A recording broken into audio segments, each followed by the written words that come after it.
ओम श्री वासुदेवाय नमः। ओम श्री गुरुवे नमः। ओम नमो शिवाय। ओम नमो शिवाय।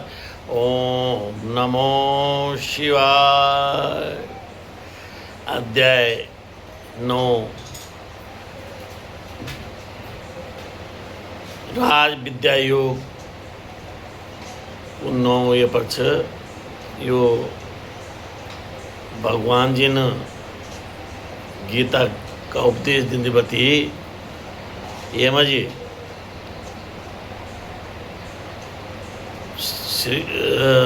श्री अर्जुन तही बताए कि वो अपनी परम महिमा की व्याख्या यह करदान जैसी मन में विस्मय श्रद्धा और भक्ति उत्पन्न होती वो ये बोध करुणान कि यद्यपि वो अर्जुन का सम्मुख साकार रूप में खड़ा छन पर वो तय मात्र एक साधारण मनुष्य समझने की भूल नहीं कर सको। वो स्पष्ट रूप से बोलदान कि वो समस्त प्राकृतिक शक्तियों का अध्यक्ष छन। सृष्टि का सृजन का समय वो अनगिनत जीवों तई विभिन्न जीवन रूपों में उत्पन्न करदा और प्रलय का समय वो सभी तय वापस अपनों में विलीन कर देना। फिर सृष्टि का अगला चक्र शुरू होने पर वो तई जीवों तय पुनः प्रकट करदान हो जना शक्तिशाली हवा सभी जगह प्रभावित होंगी और सदैव आकाश में स्थित रही वनी सभी जीव भगवान में स्थित। फिर भी भगवान अपनी योग माया शक्ति द्वारा तटस्थ पर्यवेक्षक बनी रनान संसार की सभी गतिविधियों से विलग और विरक्त रनान। केवल भगवान ही आराधना का एकमात्र लक्ष्य छन। ये बात स्पष्ट करी भगवान श्री कृष्ण अनेक देवी देवताओं की पूजा संबंधी भ्रम का समाधान करदान। भगवान ही सभी प्राणियों का परम लक्ष्य सहायक शरणदाता और सच्चा मित्र छन। जो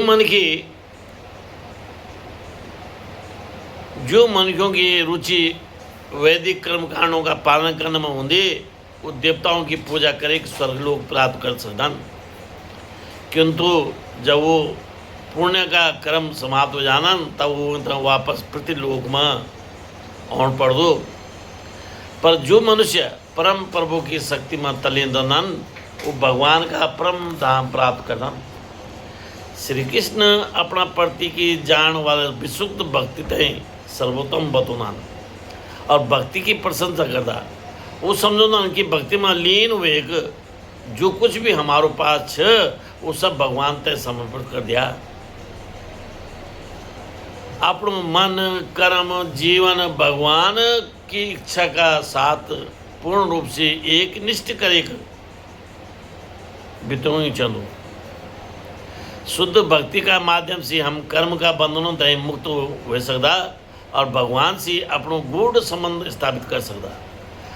अगाड़ी श्री कृष्ण जोर देने बोला न कि वो न कह का पक्ष न लेना और न कह की उपेक्षा करना। वो सभी प्राणियों का प्रति सम्मान और निष्पक्ष। यह तक कि अधम सी अधम पापी भी अगर सच्चा मन से भगवान के शरण में होना तो भगवान वो तय भी प्रसन्न का साथ अपनों दो और वो तो शीघ्र सद्गुण बने पवित्र कर देनो। भगवान वचन देना कि उनका भक्त का कभी पतन नहीं होने देनो। भगवान जी अपना भक्तों का हृदय में आसीन हुए उनको अभाव दूर कर देना और जो पहली बेटी से उनका स्वामित्व में होना वो तय भगवान उनकी रक्षा भी करना। यहाँ के हम तय सदैव भगवान को ही चिंतन और आराधना करनी चाहिए। अपनों मन बुद्धि और शरीर तय पूर्ण रूप से भगवान का प्रति समर्पित करे वो तय अपनों परम लक्ष्य बनाए चलो। यही शुद्ध भक्ति को मार्ग छ। जय का माध्यम से मनुष्य से अपनो सनातन संबंध स्थापित करे कि जीवन का परम उद्देश्य प्राप्त कर सकता। अब अध्याय 9 को पहली श्लोक भगवान जी बोलन, श्री भगवान जी वाच बोलन, इदं तु ते गुहतं पर्वाक्षमायना स्वेवे ज्ञानं विज्ञान सहितं यज्ञ ज्ञात्वा सेवात। हे अर्जुन, तुम मैं सी ईर्ष्या नहीं करता, यहाँ कि मैं तुम तय विज्ञान सहित यु परम ज्ञान बतूंदू, जैते जाने तुम भौतिक जगत का सब कष्टों से मुक्त हुए जाला। राज विद्या राजगुआम पवित्र मिदमोत्तमं प्रत्यक्षावगम धर्म्य सुसुकम कर्तव्यम व्यापम। युराज विद्या सभी विद्याओं में श्रेष्ठ और सभी रहस्यों में से सबसे गहन छ। यु ज्ञान पवित्र करने वालों और प्रत्यक्ष अनुभव करने योग्य छ। धर्म की मर्यादा का पालन करे यु सरलता से अभ्यास में लय जा सकदो और यु ज्ञान सदैव प्रभावी और अविनाशी छ। असदधाना पुरुषा धर्मस्य परन्तप अप्राप्य मा निवर्तते मृत्यु संसारवत मणि। हे शत्रु विजेता अर्जुन, जो लोग यो धर्म में श्रद्धा नहीं रखता वो मैं तय प्राप्त नहीं कर सकता। जो जन्म मृत्यु का मार्ग से मैं फंसे बार बार ये संसार में लौटे आंदी रहना। मया तत्मिदं सर्व जगत व्यक्त मूर्तिना मतस्तानि सर्वभूतानि न चाहम तेषु वर्तते। यु पूर्व ब्रह्मांड मेरा व्यक्त रूप द्वारा व्यक्त छ। सभी जीव मैं में स्थित छन, लेकिन मैं उनका भीतर सामान्य रूप से निवास नहीं कर दूँ। मैं सबका आधार होने का बावजूद उनसे परे और स्वतंत्र छ। न चा मतस्तानि भूतानि पश्चिमे योगम ईश्वरम भूत भून च भूतस्तु ममत्मा भूत भावना। हे अर्जुन, मेरी यो दिव्य योग माया की शक्ति देख। यद्यपि मैं सभी जीवों को रचयिता, पालन करता और आधार छूँ, फिर भी मैं ऊँची बन्यू नीचे मेरी दिव्य शक्ति से ही सभी जीव उत्पन्न, पालित और संचालित होना। पर मैं उनका कर्मों और प्रकृति का प्रभाव से सदा अलग रहूँ।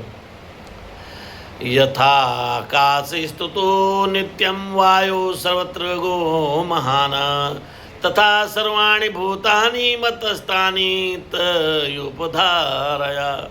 यू बात समझ लिया कि जन प्रबल वायु और जगह प्रवाहित होनी छ, फिर भी सदैव आकाश में स्थित रहने। वनी सभी जीव भगवान में स्थित छन। उनका अस्तित्व भगवान का आधार पर ही टिक्यू छ। सर्वभूतानि कौन्तेय प्रकृति यान्ति मामिकामा कल्पक्षे पुनस्तानि कल्पादो विसर्जयामहम्। हे कुंती पुत्र, एक कल्प का अंत होने पर सभी जीव मेरी प्रकृति में विलीन हो जानन। फिर अगली सृष्टि का आरंभ होने पर वो तय पुनः प्रकट कर दूँ। यहाँ की सृष्टि का निर्माण और लय बार बार चलते रहूँ। प्रकृति स्वाम भष्ट भैया विसर्जम पुनः पुनः भूतग्राम कृतस्म वसम प्रकृति वर्षता। अपनी प्रकृति ते अपना अधीन रखी कि मैं बार बार असंख्य जीवों और जीवन का रूपों ते प्रकट कर दूँ। ये सभी जीव प्रकृति का गुणों और कर्मों के अनुसार अलग अलग रूप में जन्म लेना, फिर प्रकृति का अभाव से वो अपना अपना कर्म कर दे रहना। न च मातानि कर्माणि निवदन्ति धनंजया उदासीना वादासीन सक्तम तेषु कर्मसु। हे धनंजय, सृष्टि का निर्माण, पालन और परिवर्तन का यो सब कर्म मैं मुझे बनियान नहीं रख सकता। मैं तटस्थ नियामक का रूप में रहनो और यूँ कर्मों में मेरी कोई आसक्ति नहीं होती। यहाँ की कर्म करते हुए भी मैं कर्मों को बंधन से सदा मुक्त छूँ। मया दक्षिणे प्रकृति सुयते सचराचरम हेतु नानाया कुंतया जगद परिवर्तते। हे कुंती पुत्र, मेरी अध्यक्षता और आज्ञा से ये प्रकृति चर और अचर सभी प्राणों ने उत्पन्न कर दी। मेरी देख रेख में सृष्टि का निर्माण, पालन और परिवर्तन होने रहना। ये कारण से कि ये पूर्व भौतिक जगत निरंतर परिवर्तनशील बनी रहूँ। आज अध्याय 9 को राज विद्या योग का श्लोक 1-10 तक आपका सामने मैंने गढ़वाली में भावार्थ करे एक कोशिश करी। आशा से आप ये तय समझी होला। कोई अगर भूल चूक होली तो ये माफ़ करें। धन्यवाद। ओम नमः शिवाय।